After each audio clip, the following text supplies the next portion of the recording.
Alright, so I got all dressed up.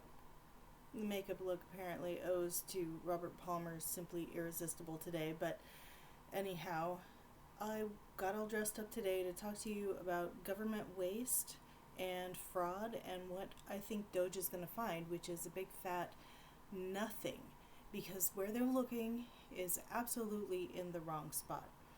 You see, I have worked for private industry doing the books there. I have worked for nonprofits. I have worked for government contractors, and currently I work for a large research university that is a land grant university that is grant funded by the U.S. government. They do all sorts of wonderful things there, including alternate fuels exploration. Uh, let's see, they have a crime lab there. It's all sorts of really cool things. I personally operate a government funded grant program, which I'm not going to specify personally, but which I went through as a participant, and now I'm helping to manage the program. But anyway, that all said, when I worked for a government contractor, I not only did the books for that business in an operations sort of manner, but I also was a billable hour contractor. So that meant that I did work for the U.S. government, for a particular agency. I had to go through the clearance process. I had to use a government computer and VPN, all of that sort of thing. So I have extensive experience working in a variety of capacities relating to the government and relating to normal business. And here's the thing.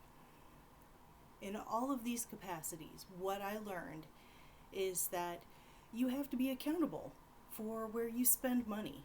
Regardless of whether it's a private business, you have to code a business expense by a certain four-letter or four-digit code, and it's the same across all businesses. It's a generally accepted accounting practice.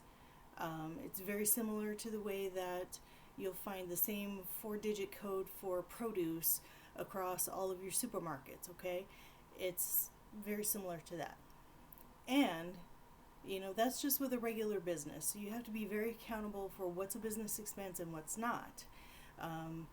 A receipt is the same as an invoice, and you can't pay an invoice for an expense that doesn't relate to the business.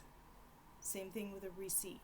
You've got to have an itemized receipt to back up that it was an actual, factual business expense. Now, that includes things like entertainment. You can certainly entertain a client as a business expense, but there are certain things that you can't expense, such as alcohol. So you need an itemized receipt showing that the dinner you paid for didn't include any alcohol. And, similar to that, there is no four-digit code for hush money payoffs, so that's definitely not an acceptable business expense ever, under any circumstance, regardless of whether you funnel it through paying off a lawyer or not. But, with that all said, in my grant-funded positions, I learned that there's way more than just that simple coding going on for expenses. You have to account for whether it's an indirect expense or a direct expense, and what category it goes into. And if you are grant funded under several grants, then you've got to allocate by percentage of use, or in the case of labor charges, you've got to have somebody filling out a time card with 5 columns worth, to designate where they spent their time, a particular hour here, an hour there, whatever. But make sure that it doesn't go over your allotted hours, because they aren't going to pay overtime. There's no hour and a half when it comes to those expenses. So you've got to be really particular and really careful. And that's with nonprofits. The same thing goes when you're a research university operating under government grants. You have to be very specific about what you're charging and how much it costs and whether it's an allowable expense or not. There's really no waste or fraud going on. You have to be very accountable when it comes to spending the money that you're granted. So looking in these corners for that, it's already been looked. That's why we have offices of inspectors general, which Trump is firing. That's why we have government accountability offices. That's why we have grant officers, individual grant officers that go through and do audits of each and every one of us and make sure that every year there is some aspect of our program that's examined for compliance, whether it's our time cards and time sheets, making sure that we're allocating correctly or allocating our expenses correctly. So they'll do an accounts monitoring, or sometimes they'll do a policy monitoring, or sometimes they'll just go through and make sure that we're training our people correctly. So there's really no room for doing it wrong or wasting the public's funds. But I can tell you, as a government contractor, both as someone who submitted invoices to the government for payment and someone who billed hours to put on those invoices to submit for payment to the government, I can tell you that the contractor was paid an enormous amount per hour that did not reach the individual contractor. Okay? There was a lot of overhead being paid for to the contractor. The contractor didn't actually have much overhead. They were using the government offices or having us work remotely from home. There was no overhead there. The government was being billed for supervision of all of us. There was little to no supervision. But what I can tell you is that as contractors, we did work and we produced, steadily. There was oversight, but it was electronic monitoring. It wasn't like we had somebody breathing over our shoulders. We had to report our numbers monthly, weekly, daily. We had to send an email when we logged in, let them know what we had planned to work on for the day, send an email when we signed off for the day, giving them a log of everything that we completed. We had to fill out weekly reports.